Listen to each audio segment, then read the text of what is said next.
আসসালামু আলাইকুম ভিউয়ার্স, কেমন আছেন সবাই? নিশ্চয়ই ভালো আছেন। এই তো চলে এসেছি আজকের ব্লগটি নিয়ে। তা প্রথমে দেখতে পাচ্ছেন কই মাছ। তা আমি কই মাছ ফ্রাই করব, তার জন্য আমি 10 মিনিট লবণ হলুদ দিয়ে মাখিয়ে রেখেছি, যাতে করে এই যে মাছের এই যে গা এরকম কেটে কেটে দিয়েছি, এর ভিতরে লবণটা ঢুকে রাখলে লবণ ভালো ভিতর ঢোকে এবং খেতেও ভালো লাগে। তা আমি এখন মাছগুলোকে ফ্রাই করে নেব। তো এই যে প্যানে তেল দিয়ে দিয়েছি, গরম হয়ে গিয়েছে। এখন আমি মাছগুলোকে আস্তে করে দিয়ে দিয়ে ফ্রাই করে নেব।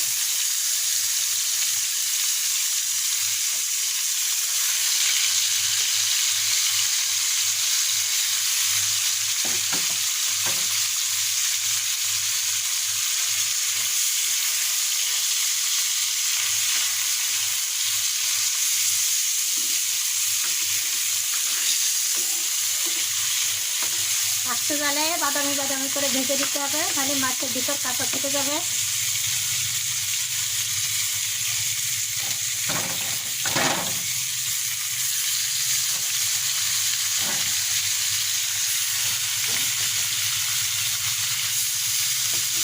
একটা গায়ের সঙ্গে আর একটা গা মিশিয়ে দিতে হবে না, তাহলে লেগে যাবে, লেগে দিয়ে ভেঙে যাবে। একটু ফাঁকা ফাঁকা এরকম করে এই যে দিতে হবে। প্রত্যেকটা মাছ একটু ফাঁকা রেখেছি।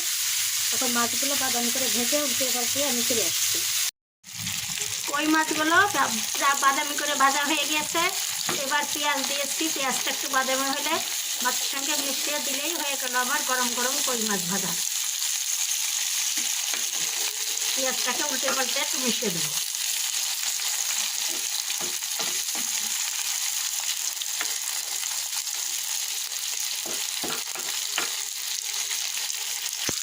এই তো পেঁয়াজ আমার মাছ ভাজা হয়ে গেছে।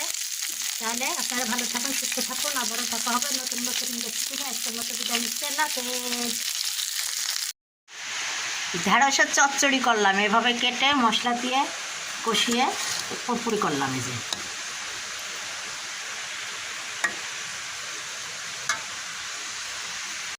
ভিউয়ার্স, আমি এখন রান্না করবো এগুলো কচুর মুখী। তাই কচুর মুখী দিয়ে আমি রুই মাছের ঝোল তৈরি করব। তো এই যে এইভাবে আমি ছুলে নিচ্ছি। ছুলার একটা সহজ পদ্ধতি আপনাদের সঙ্গে শেয়ার করছি, কিভাবে সহজেই ছুলা যায়। ভিউয়ার্স, এটা একটা সহজ টিপ। এরকম কচু, নতুন কচু বিশেষ করে এভাবে নিয়ে এই যে চামচ দিয়ে একটু এরকম করে টলা দিলে সুন্দর উঠে যায়, খুবই সহজেই। তো এইভাবে সময়ও লাগবে না, আর কচুও নষ্ট হবে না। আর এমনি বটি দিয়ে ছিলতে গেলে অনেকগুলো কচু নষ্ট হয়ে যায়, আবার সিদ্ধ করলেও নষ্ট হয়ে যায়। সিদ্ধ করার স্বাদ আলাদা, এভাবে ছুলে খাওয়ার স্বাদ আলাদা। তো আপনারা এইভাবে ছুলে নিয়ে সহজেই রান্না করতে পারবেন এভাবে। তাহলে আমি সব কচুগুলো আমার যতটুকু প্রয়োজন আমি ছিলে নেব, নিয়ে তারপরে আমি ফিরে আসছি রুই মাছ দিয়ে রান্না করব।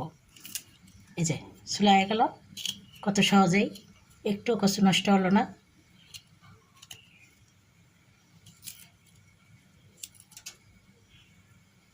এই যে এইভাবে আমি সবগুলো কচু ছুলে নেব, নিয়ে ধুয়ে টুয়ে ফিরে আসছি। এত ভিউয়ার্স, আমি যে কচুগুলোকে এইভাবে কেটে ধুয়ে নিয়েছি, আর এই যেখানে মশলা কষিয়ে নিয়েছি, যে কচুগুলো কষিয়ে নিলাম। আর মাছগুলোকে আগে ভেজে নিয়েছি, ভেজে নিয়ে মশলা কষিয়ে নিয়ে এই যে কচুগুলো দিয়ে দিলাম। এখন কচুগুলোকে কষিয়ে নেবো, নিয়ে সিদ্ধ করতে পানি দিয়ে দেবো। এই তো ভিউয়ার্স, আমার কচু দিয়ে রুই মাছ রান্না করা কমপ্লিট। এখন আমি বিকালের নাস্তা তৈরি করব, একটু পিঠা, তেলের পিঠা, পেঁপে দিয়ে চিকেন। তাই পেঁপেগুলোকে এভাবে মোটা মোটা করে কেটে ধুয়ে নিয়েছি। এটাকে প্রেশার কুকারে একটা সিটি দিয়ে একটু সিদ্ধ করে নেব, তাহলে তাড়াতাড়ি রান্না হয়ে যাবে। এই যে প্রেশার কুকারের ভিতরে একটু হলুদ আর লবণ দিয়ে এটাকে সিদ্ধ করে নেব। বেশি পানি দেবো না, সামান্য একটু পানি দেবো। ভিউয়ার্স, আমি চিকেন রান্না করার জন্য মশলাটা কষিয়ে নিয়েছি। এখন চিকেনগুলো দিয়ে দিলাম।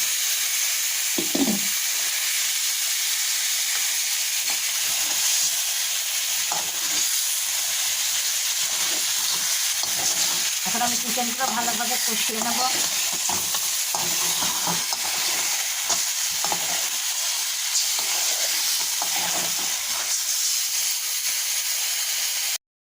পেঁপে সিদ্ধ করে এই যে নামিয়ে নিয়েছি, আর চিকেনও আমার কষা হয়ে গিয়েছে। এবার আমি একটু ঝোলের পানি দিয়ে দেবো।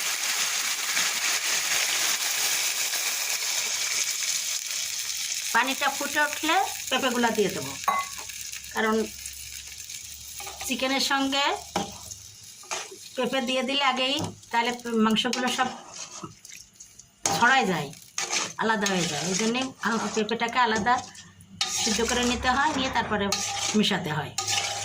আমি চিকেন কষা হয়ে গেছে, ঝোলের পানি দিয়ে দিলাম, ফুটে উঠলে আমি পেঁপেগুলো দিয়ে দেবো।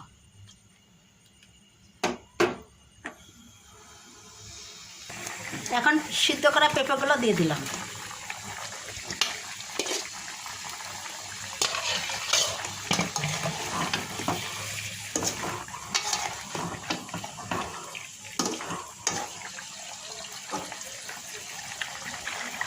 এখন গরম মশলার গুঁড়া দিয়ে নামিয়ে নেব।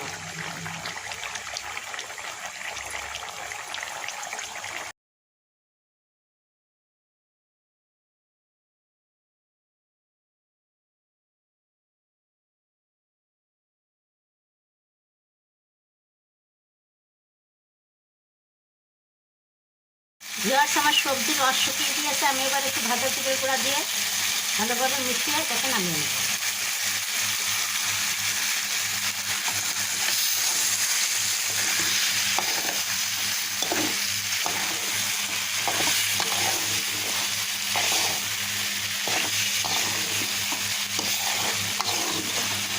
এত হয়ে গেল কত ঝটপট করে সবজি রান্না।